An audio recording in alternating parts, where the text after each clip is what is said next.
Celestial. Bendito Dios, creador de los cielos y la tierra y de mi vida. En esta mañana nos presentamos delante de ti, Padre, porque en nuestra vida hay una necesidad espiritual, tanto también física y puede ser emocional, donde venga la intervención del Espíritu Santo, donde tiene que venir el consejo de la palabra de Dios para transformar mi vida, Señor, transformar mi mente, mi corazón.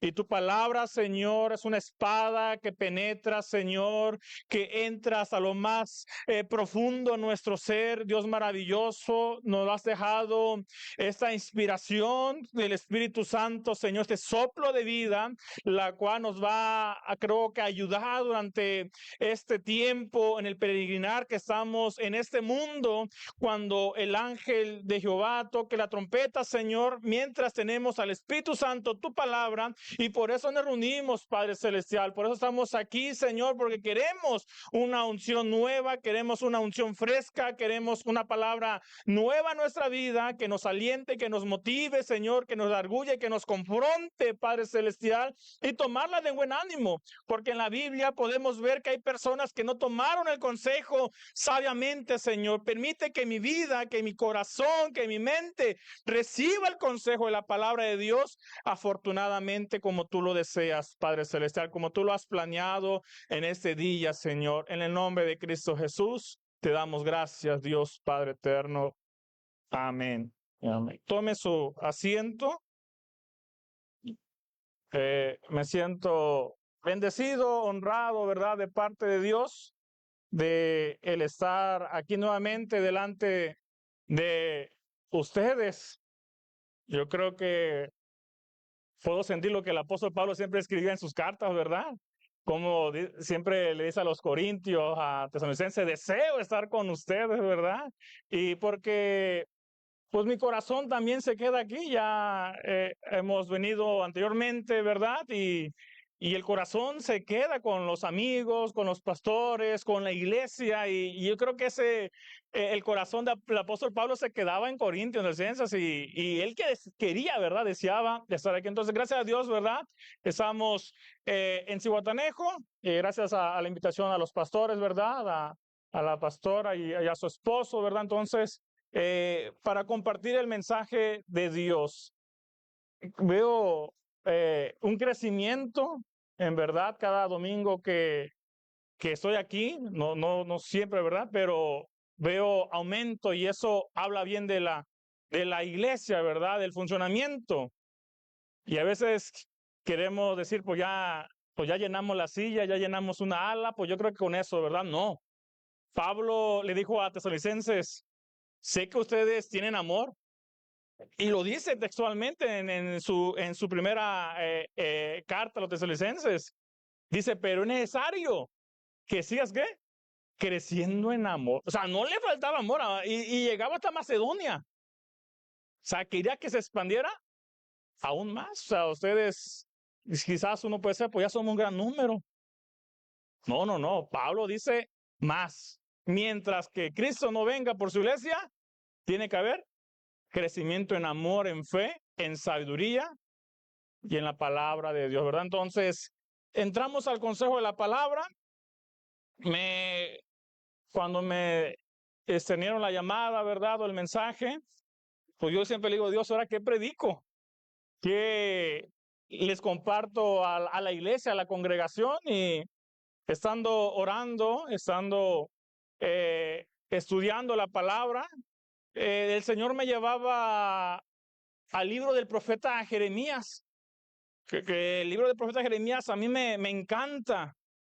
Me encanta porque a veces me siento identificado con el profeta Jeremías, porque el profeta Jeremías venía de una descendencia sacerdotal, y cuando Dios lo llama al ministerio tiene que dejar el sacerdocio y convertirse en profeta. Por eso me identifico, porque Dios me llamó, yo quería ser maestro y anhelaba ser maestro y tenía familiares maestros. Y como la familia de Jeremías se enojaron porque dejó lo que la familia practicaba. Y a veces suele pasar, ¿verdad? Hay familias católicas, adventistas, y uno se convierte al evangelio y está la persecución contra uno, ¿verdad? Entonces, Jeremías es hermoso estudiarlo, ¿verdad? Y por eso el Señor me llevaba al capítulo 18. Encontramos una figura retórica llamada metáfora.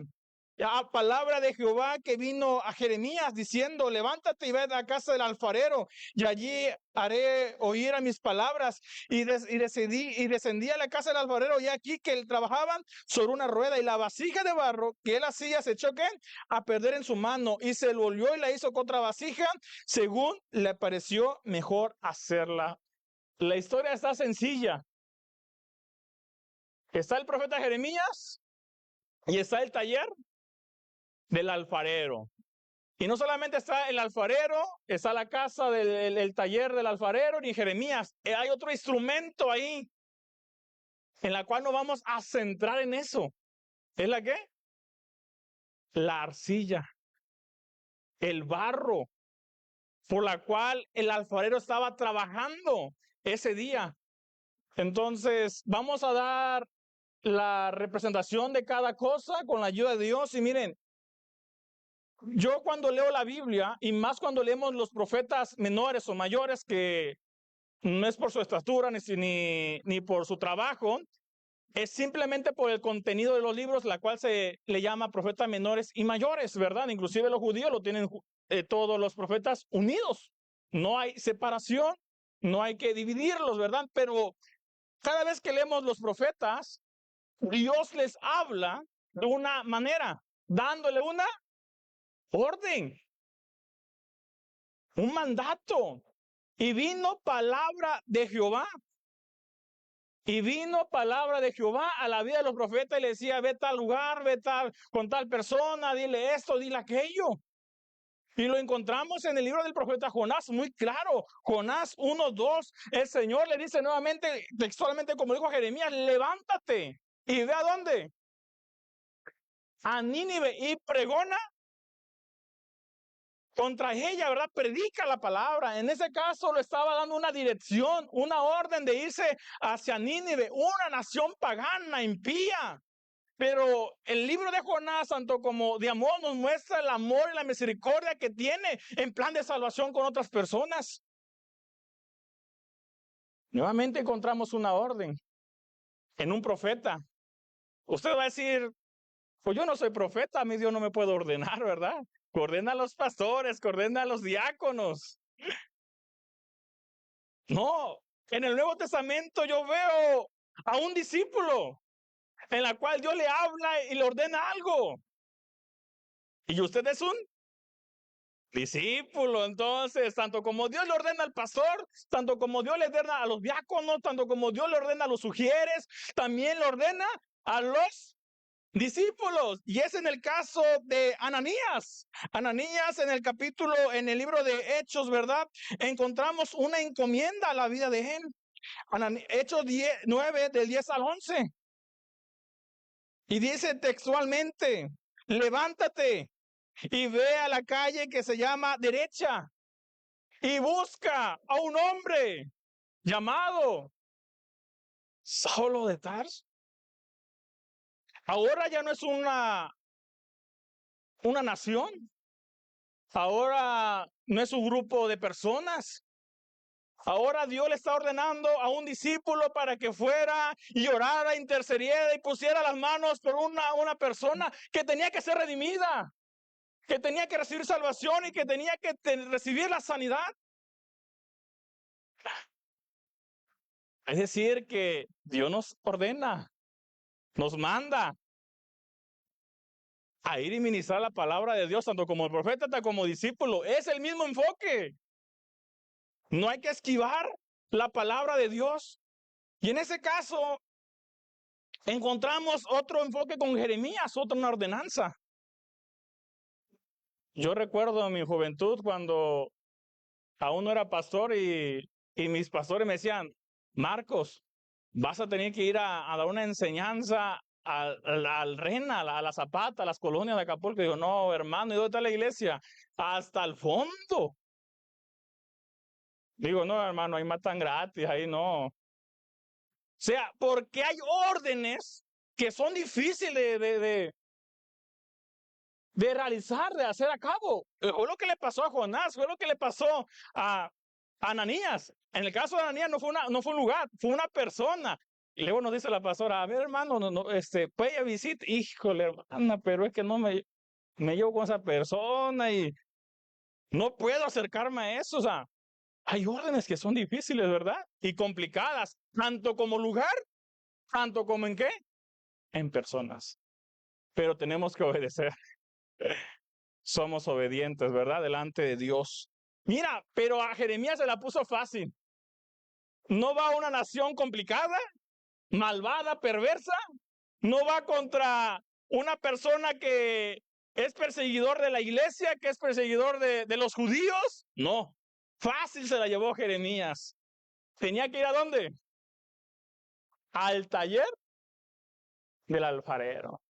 Un lugar humilde, un lugar donde de vez de personas había vasijas, un lugar tranquilo. Si al profeta Jeremías no le cuesta el ir y presentarse y cumplir con la palabra de Dios. Va a haber tareas difíciles, va a haber tareas complicadas, pero también va a haber tareas sencillas que tenemos que realizar. Una que otra, tenemos que cumplir la palabra de Dios. Se presenta en la casa del alfarero, un lugar a las afueras de la ciudad que no se encontraba dentro de la ciudad. Tuvo que hacer un esfuerzo físico de ir afuera de la ciudad, un lugar humilde, un lugar donde era un taller, ¿verdad?, de una persona. El propósito de Dios al llevar a Jeremías hacia ese lugar era para darle un ¿qué? Un mensaje. Lo dice el versículo 2. Levántate y vete a la casa del alfarero. ¿Y allí qué? Tenía que ir a ese lugar porque en ese lugar iba a recibir el mensaje, no en otro lugar. No en la playa va a recibir el mensaje de la palabra de Dios.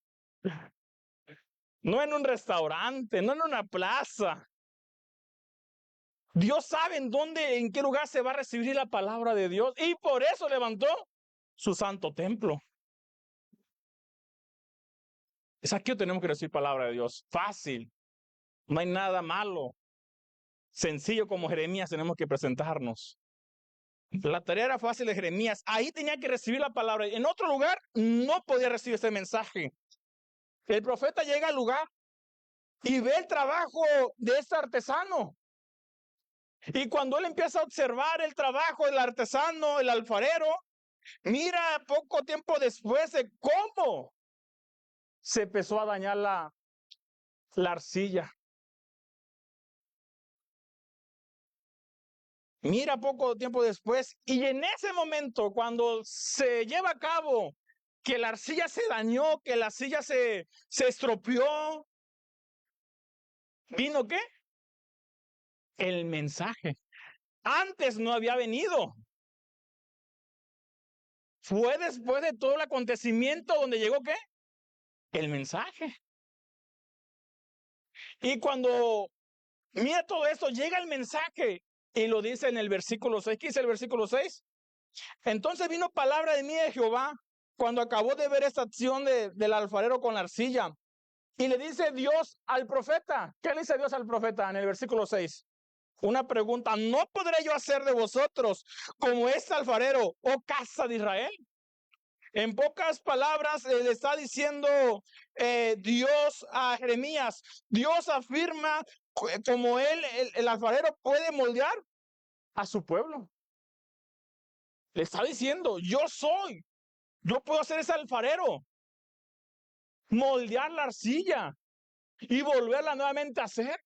Ese era el mensaje que recibió el profeta Jeremías. Que Dios es nuestro alfarero. En ese caso era el alfarero para el pueblo de Israel.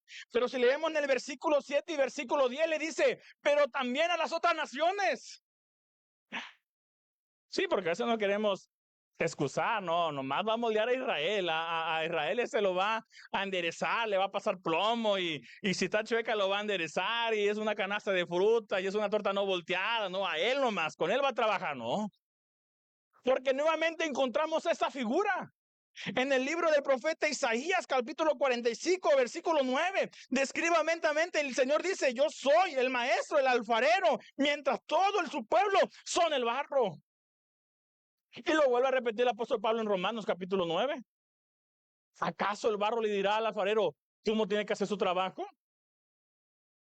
Es decir, que no solamente se dirige a Israel como el barro, no solamente se dirige a los judíos, ¿verdad? Como la arcilla, también se le dirige a la iglesia, también se le dirige al cristiano.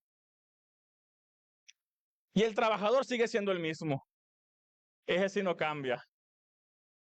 Sus manos son las mismas, como ha trabajado con David, con Moisés, con Jacob, con Elías. Son las mismas manos que trabajan con nuestra vida. Qué hermoso. No sé tú, pero a mí eso me llena de gozo y de alegría, porque si fuera otro, hay que estar preocupados.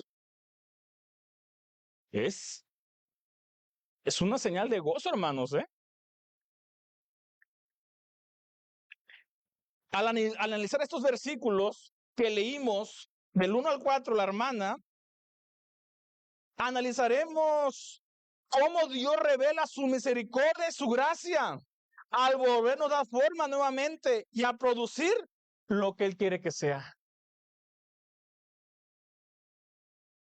Lo primero que yo noto en estos versículos es que la arcilla se echó a perder. No se sienta un superhéroe, no se sienta el superpoderoso, ¿verdad? No se sienta el grande como Nabucodonosor. A mí nadie me tumba de mi reino, de mi palacio. Orgulloso el hombre de todo lo que había conquistado. El reino de Dios. Ahí lo tienen castigado al pobrecito, ¿verdad? Saqué. Reconoció, levantó sus manos al cielo y su mirada y reconoció al Dios único y verdadero.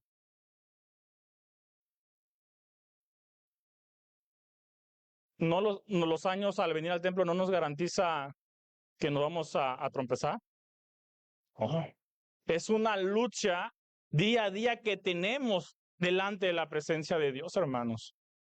De cuidar mi santidad. Somos santos, ¿verdad? Al recibir la salvación en Cristo, pero una santidad progresiva.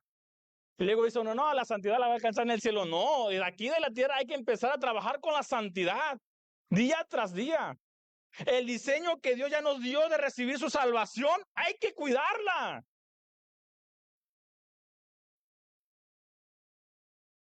Es difícil entender todo esto. A veces yo he visto que somos cristianos intocables solamente por ya estar en la fe de Cristo. No, el Señor lo dijo, en el mundo tendré muchas aflicciones.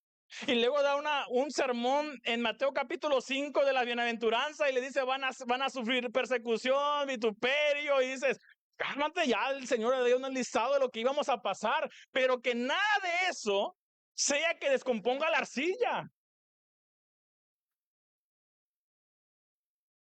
Hay muchos factores por los cuales la arcilla se puede descomponer, se puede dañar. Una puede ser enemigo. Lo vemos en el caso del principio, en Génesis, Adán y Eva.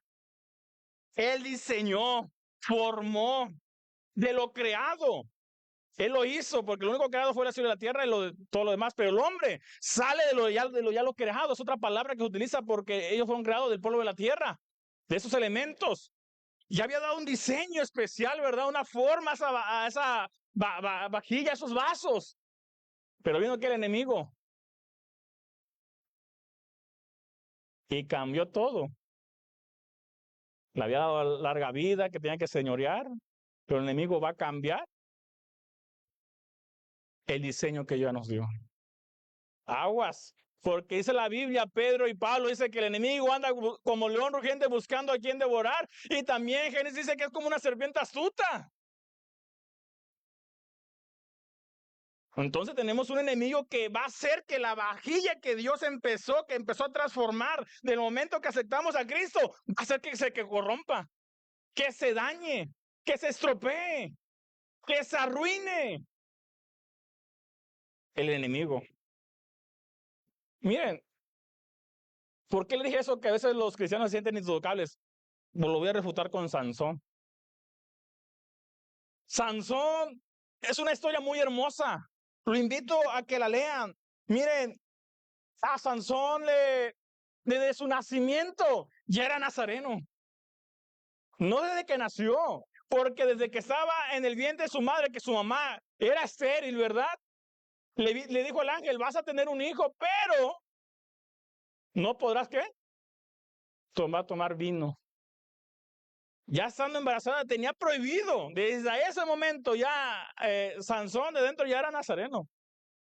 Y todavía el esposo no le cree, ¿verdad? Dijo, a ver, dime los requisitos que tenemos que hacer. Bueno, pues ya le dije a tu esposa, pero son eso, lo vuelvo a repetir, ¿verdad? Al papá de Sansón. Y no podrás, ¿qué pasar? Navaja por su cabello. Una persona que tenía un propósito, porque lo dice la Biblia en el libro de Jueces. Dice que este niño iba a ser ¿qué?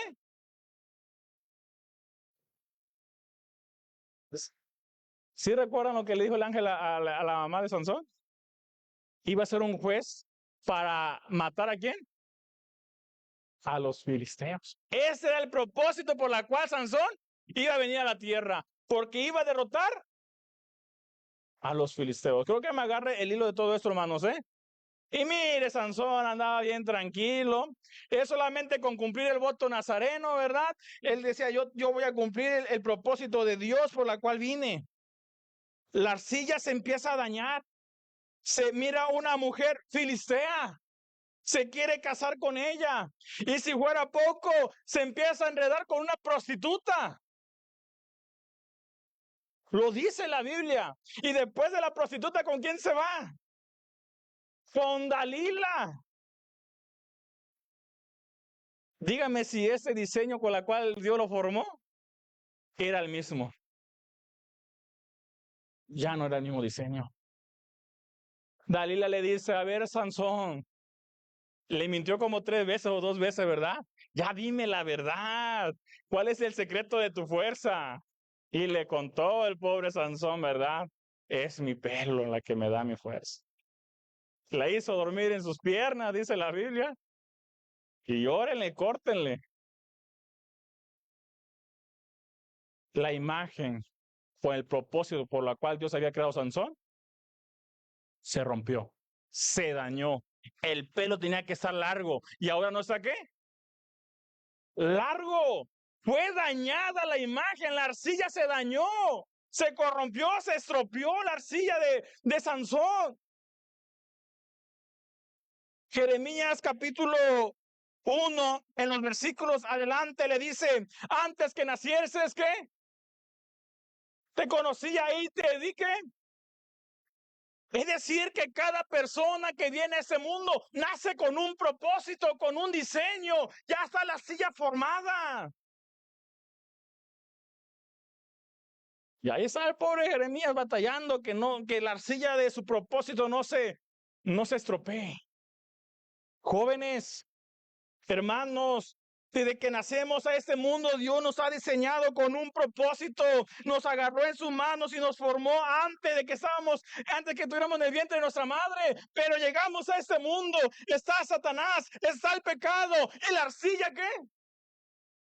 Se estropea, se rompe, se daña.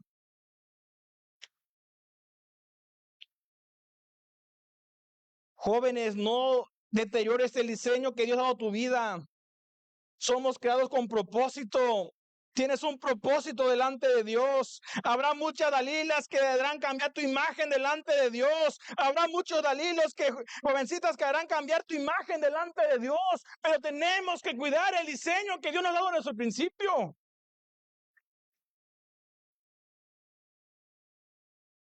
Tu vida está agarrando la forma obediente delante de Dios. Seguimos viviendo en santidad, como Él nos diseñó ya al aceptar su Hijo amado. ¿Sigue creciendo en nosotros el amor de Dios? ¿Seguimos buscando la presencia de Dios en nuestra vida? ¿O será que ya la arcilla se ha corrompido? ¿Será que la arcilla ya se ha dañado? ¿Será que la arcilla ya se ha quebrantado? La arcilla se echa a perder. No somos perfectos. La arcilla no tardó en un buen estado. Eso me llama la atención. No permaneció y no se dejó terminar como tenía que estar. Es decir, mientras estemos en ese mundo, el maestro, el alfarero, sigue trabajando en nosotros a completar, a que sea nuestra arcilla, nuestra vasija, esté por terminada. No se dé por terminado. La obra que ha empezado Dios en tu vida, lo sigue haciendo día tras día. No diga, no, a mí no me falta nada, hermana pastora, no. Ya me bauticé, ya tengo al Espíritu Santo. Soy miembro catecúmeno, no. Ya tengo todo. Cálmate. La arcilla aún no ha terminado su propósito. Aunque tengas todo lo que te dije, Dios sigue trabajando en tu vida, en tu familia, en la vida de tus hijos. Fue la arcilla que se echó a perder. Mire que el mal de Israel era ¿qué? El pecado. Había llevado su vida a la idolatría. En capítulo 17 de Jeremías no menciona que se fueron a adorar a imágenes de acera a las afueras de la ciudad. La arcilla representa al pueblo de Dios, la arcilla representa a uno mismo. Por eso Pablo le dice a Timoteo, mantente como obrero que no tiene con qué avergonzarse, porque tenemos que cuidar el diseño original en el cual Dios nos ha dado. Yo no sé, pero ese mismo consejo que Pablo le dio a Timoteo es el mismo consejo que necesitamos en nuestros días. Necesitamos cuidar nuestra vasija. Mi vida, mi santidad, mi amor, mi comunión. La arcilla representa mi vida delante de Dios. Hay que mantener una vida santa y agradable, perfecta delante de Dios. Hay que mantener nuestro ministerio que Él nos ha dado. Hay que mantener nuestro liderazgo, la cual nos dio. Hay que seguir trabajando. Miren cómo me gusta cuando Jeremías en el 17, del 7 al 8 le dice, mira, las personas que siguen guardando sus vasijas son como árboles plantadas junto al río, que no caen y no tropiezan. Un capítulo antes lo dice. Esas personas que cuidan su vida a no adorar a imágenes de acera. Jeremías 17, del 7 al 8 lo voy a leer porque veo como que no, dirá, no, me está engañando. Bendito el varón que confía en Jehová, cuya confianza es que Jehová, porque será como árbol plantado junto a las aguas, que junto al corriente echará sus raíces y no verá cuando viene el calor, sino que su hoja estará verde y en el año de sequía se fatigarán y dejará, ¿qué? De dar fruto. Esa es la persona que cuida el diseño original, que no se dejó de llevar a contaminar contra las imágenes de acera.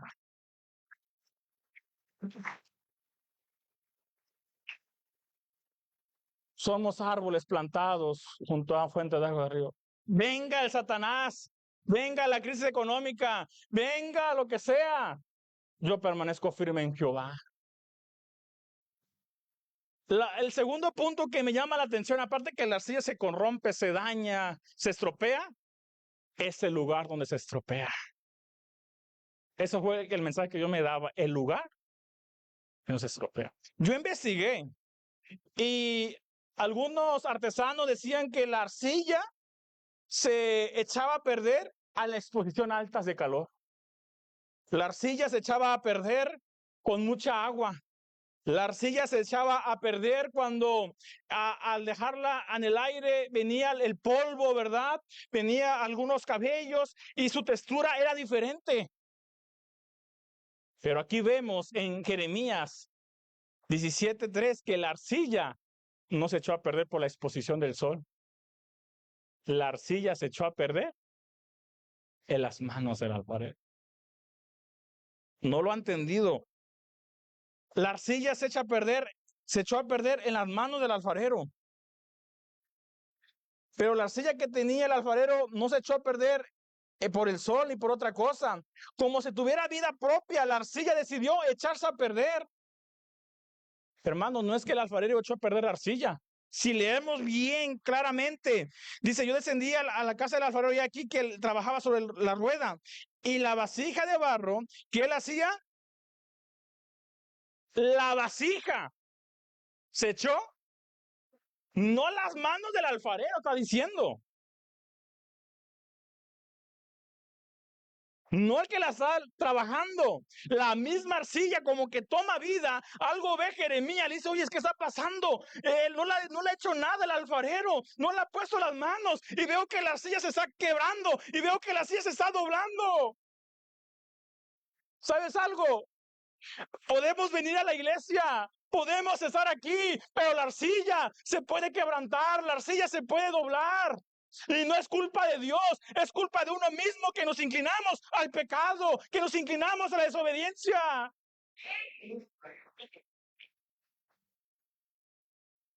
Aguas, no solamente la arcilla se contamina afuera y se daña afuera. Y eso me recuerda mucho a ovnis, a los hijos de Eli. Yo investigué y investigué, le digo, no creo que haya sido posible que así desde pequeños empezaron a administrar en el sacerdocio, porque el sacerdocio se heredaba. Yo me imagino a Ali enseñándole los requisitos del sacerdocio, las vestimentas, cómo tenían que ser el sacrificio, a dónde lo tenían que llevar. Y encontré un versículo bíblico que me daba luz a esto. En el primer libro de Samuel 1:3, vemos al Elcana y a Ana que subían cada año delante de la presencia de Dios a presentar sacrificios. Y dice la Biblia textualmente que se los presentaron a los hijos de Elí, que eran ya en ese momento sacerdotes. Lo podemos leer para concretar todo esto y no andar en otros pasos. Dice el primer libro de Samuel 1:3. Y todos los años aquel varón subía de su ciudad para adorar y para ofrecer sacrificios a Jehová, a los ejércitos, en Silo, donde estaban ¿quién? Los hijos de Eli, ovnis y fines, sacerdotes, sacerdotes, sacerdotes de Jehová. En ese momento la historia no me dice nada todavía, que tenían una mala influencia, ovnis y fines. Pero llega un versículo, tiempo más después, versículo 2:12, ¿qué dice de estos personajes?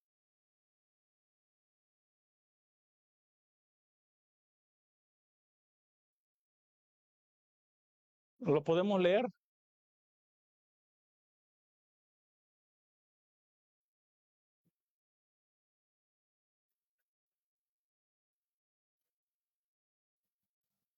Llegó un momento en el cual ellos decidieron estropear la figura de Dios. El propósito por la cual había estado en el sacerdocio. Antes no lo dice. Estaba bien con sus vidas, sirviendo, ministrando en el santuario, pero un día decidieron inclinarse, ya no quiero servir a Jehová, ya no quiero servir más a sacrificio, quiero hacer mi voluntad, quiero hacer esto, y fueron corrompidos, pero estaban en el santuario, habitando en ese lugar. Fue decisión propia de ellos romper con la arcilla. No lo sé, pero yo crecí en el Evangelio. Era una iglesia más o menos grande, 60 miembros, con muchos jóvenes y adolescentes. Yo me fui a estudiar el instituto y a los 6 meses regreso de vacaciones y las personas que estaban cuando yo me fui, si por mucho eran como 15 ya miembros. Y yo le decía, mamá, ¿de dónde están los jóvenes? ¿Dónde están los adolescentes? Había 3 grupos de alabanza, 2 bateristas, 3 tecladistas, había como 8 coristas, hasta se peleaban que quién iba a cantar el domingo. Los hermanos que dirigían, maestros de escuela dominical, tuve como 3 maestros en adolescentes, en jóvenes, y llego yo a presentarme en mis vacaciones y digo, mamá, ¿dónde están? Se alejaron de Dios. Digo, ¿cómo es posible? Pero si así que se congregaban, eran maestros, eran los músicos. Hoy en día, hasta el día de hoy, no hay músicos en ese lugar. Y mi corazón se lastimaba. Y Jeremías me dice, es que la arcilla, aunque estés en las manos del alfarero, aunque tu voluntad no quiera servir a Dios, aunque tu voluntad no quiera obedecer a Dios, esa arcilla se va a quebrantar tarde o temprano, porque no estamos sujetos a la mano del alfarero. Por eso nos sorprende ver ya músicos que no están aquí presentes, donde hace 5 años ministraban, maestros de escuela dominical que enseñaban a los niños que ahora no están, diáconos que se fueron, porque la silla se quebró. Tenían un propósito, eran levitas, tenían que adorar, tenían que ministrar. Pero se rompió la arcilla. Quiero pasar al siguiente punto porque en el último punto, yo creo que todos los mexicanos, algo que se echa a perder, lo tiramos. A mi esposa nomás le ve tantito de espuma a los frijoles, no, ya ni lo caliente, dice. Ya te han echado a perder. Digo, ¿cómo? Ya tiene espuma blanca ahí, ¿no ves? Digo, vamos, ni siquiera lo has olido, ni lo has probado. No, ya. Bendita gracia y misericordia de Dios. Que aun cuando estropeamos el diseño que ya nos dio Dios, Él dice Jeremías, vio el alfarero que tomó la arcilla y la volvió a lanzar al disco. No lo sé, pero eso a mí me llena de gozo. Yo me he equivocado. Digo, Señor, yo soy indigno a veces quizás. La regué quizás más de una vez. Pero decidí permanecer en el disco del alfarero. El alfarero no nos desecha. El alfarero dice, voy a seguir trabajando contigo. Y me encanta lo que le dice Pablo a los corintios. Pablo le dice en la primera carta a los corintios, mira, de lo vil, de lo menospreciado, yo saqué a este hombre para avergonzar a los sabios. No eran nada delante de la presencia de Dios, pero cuando aceptaron a Cristo, le di sabiduría, le di inteligencia, porque le di propósito para servir en la obra de Cristo, no para que se exalten ellos mismos. Y sigue diciendo el apóstol Pablo, si tienen que exaltarse, exáltense con Cristo, porque Él hizo la obra. Permanece en el disco del alfarero. Porque Él te va a moldear, Él te va a dar sabiduría, inteligencia, te vas a ir usando tus manos, tu voz. Si te equivocaste, la regaste, fallaste, no hiciste el diseño original. Yo dice, nuevamente voy a volver a trabajar contigo. Nuevamente vuelve a decir la palabra de Dios. Aquel que empezó la buena obra en nosotros La perfeccionará, la terminará, no la dejará inconclusa, no nos tirará, no nos juntará. Dios trabajará nuevamente en nuestra vida y trabajará contigo. Si has dejado de tocar, de ministrar, si has dejado de servir, de dar clases, si has dejado de ser diácono, de ser ujier, déjame decirte que déjate moldearte por Dios, que trabaje en tu vida. Yo no pierdo la esperanza nuevamente de ver a los jóvenes que ministrábamos con ellos en la iglesia Betel. Yo no pierdo la confianza en Dios de ver a los maestros de escuela dominical que a mí me daban en esa iglesia. Digo, Señor, porque tú aún no los tiras, tú aún no desechas. Yo clamo, le digo, quiero ver nuevamente a esos servidores ahí ministrando. Hay que ver los músicos nuevamente que estaban, hay que orar por ellos.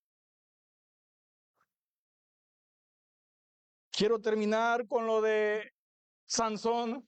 Sansón tenía un diseño, voto nazareno, y el propósito, recordemos, el diseño original, matar a los filisteos. Miren, Dios no lo tiró, Dios no lo abandonó, le dijo, no hombre Sansón, para eso te traje al mundo. La riegas y la vuelves a regar, te vas con una filistea, no escoges una del pueblo de Dios, te vas con una prostituta, mira, te doy otra oportunidad, te vas con Dalila. Yo no veo que lo desecha Sansón. Aún estando en la cárcel, aún estando en las manos de los filisteos, ahí llega la gracia y ahí llega la misericordia de Dios y vuelve a trabajar nuevamente con él, porque tenía un propósito que cumplir. Yo creo que se acordó Sansón, no, yo vine por un propósito. Y estando en la cárcel y estando siendo de burla de los filisteos, tomó muchas fuerzas, un suspiro, le dijo, Dios, si aún estoy en tus planes, dame las fuerzas. ¿Y se cumplió el propósito de Dios, sí o no? ¿Volvió a matar filisteos o no volvió a matar filisteos? Pasó un tiempo, pasaron tiempo, meses, pero la gracia y la misericordia de Dios lo volvió a moldear y cumplir su propósito. Porque estamos en las manos del alfarero.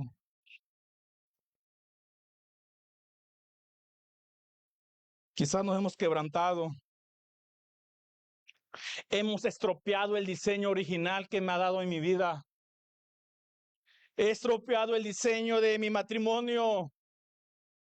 Porque tú me dices amor, paz, unidad, pero Señor, me equivoqué.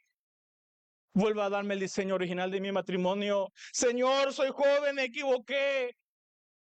Dios te vuelve a dar nuevamente el diseño. Es necesario que se limpie hoy la arcilla. Como le dijo el apóstol Pablo a Tesalonicenses, la manera de adorar y de servir a Dios es con las manos levantadas, señal de que están limpias. Y lo que yo estudié según para trabajar con la arcilla tiene que estar limpia. Necesitamos que decirle a Dios humildemente que aquí están nuestras vidas. Entrégate de nuevo a Dios. Confiesa que has estropeado su plan en tu vida. Y pedirle con humildad que nos haga nuevamente vasijas de honra, que nos haga nuevamente vasijas de misericordia, que nos haga nuevamente vasijas en sus manos para servicio de la obra de Dios. No sé tú, pero no sé si te quieras poner de pie. Dile, Señor, reconozco que he estropeado el diseño original. He estropeado el diseño original de la vida de un padre. He estropeado el diseño original de la vida de una esposa. He estropeado el diseño original de mi familia. He estropeado el diseño original de mi ministerio. He estropeado el diseño original de mis dones, de mis talentos, a la cual tú me has llamado. ¿Por qué no vienes delante del altar y dices, Señor, aquí está mi vida?